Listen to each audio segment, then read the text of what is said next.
Mobile, le magazine des mobilités des intercommunalités du Rhône et de la métropole de Lyon. Depuis le 1er janvier 2022, le Citral est devenu un établissement public local qui s'appelle aujourd'hui Citral Mobilité. Sa mission est de bâtir un réseau de transport unifié qui facilite les mobilités sur l'ensemble des territoires. Ce mois-ci, notre reportage terrain porte sur la CCVL, la communauté de communes des Vallons du Lyonnais.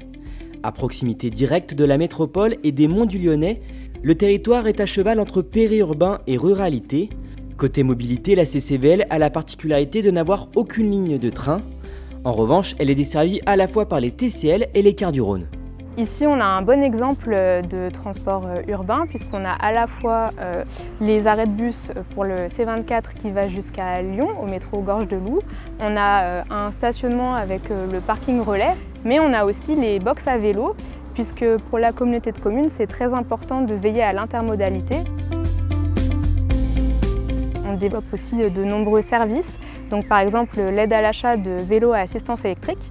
Donc en 2 ans, on a aidé près de 500 foyers de la communauté de communes. Le schéma cyclable prévoit aussi de réaménager un ancien viaduc entre Grézieux-la-Varenne et Brinda à l'horizon 2024.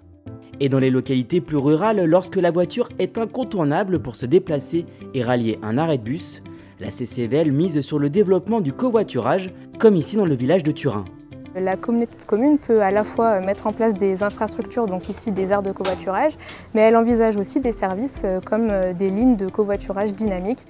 À l'extrême ouest du territoire, la commune d'Izeron et son lac du Ronzet attirent fréquemment les randonneurs et adeptes de pleine nature.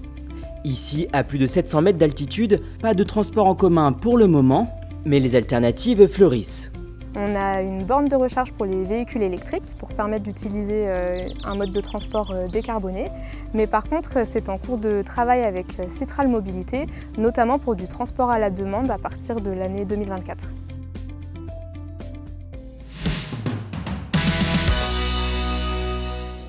Sur l'agglomération de Villefranche-sur-Saône et ses 19 communes desservies par le réseau Libellule, Citral Mobilité a choisi de déployer 3 expérimentations visant à encourager l'intermodalité.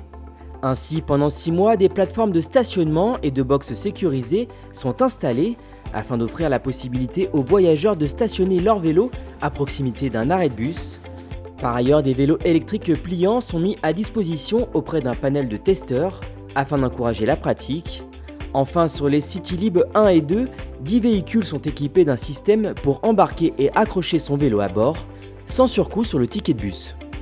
Je pense que ça peut être intéressant pour ceux qui vont au lycée, par exemple, de chez eux jusqu'à la gare en vélo, pour après mettre le vélo dans le bus, l'emmener au lycée, etc. L'intérêt, c'est de profiter du paysage, des pistes cyclables, du beau temps, et de pouvoir se déplacer, et en conciliant 2 modes de transport.